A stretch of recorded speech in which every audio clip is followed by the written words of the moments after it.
Dagdag kaalaman po, laman pa rin ng mga social media hanggang ngayon yung mga issue ng hiwalayan.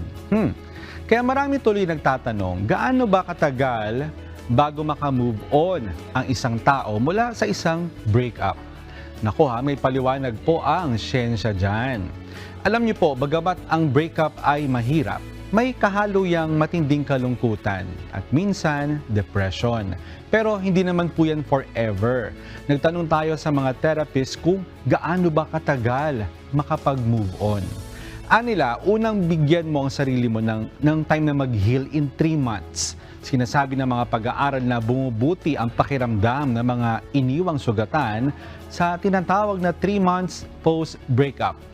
Pero take note, wala naman daw pong normal amount of time para mag-heal ang isang tao. Depende pa rin yan kung paano natin natanggapin ang isang bagay.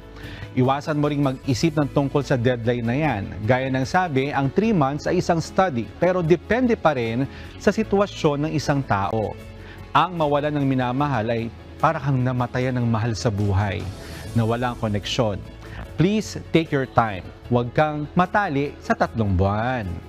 Isa pa, ang pagtanggap sa katotohanan ang siyang magpapalaya sa iyo. Kung matanggap natin na talagang wala na, move on na tayo.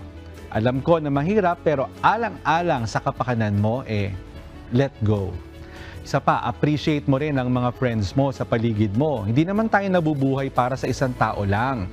Meron kang magulang, mga kapatid, mga kaibigan mo na nandyan lang palagi para sa iyo. And, I quote isa pa, one day, you will understand that it never mattered how tightly you held on to the wrong people, how intensely you tried, because the right people were always going to find you. The right people were always going to stay.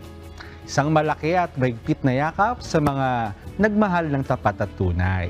Sana po may natutuhan kayo at laging tatandaan, mapalad po ang tao na nakakasumpo ng karunungan at ang tao na nagtatamo ng kaunawaan.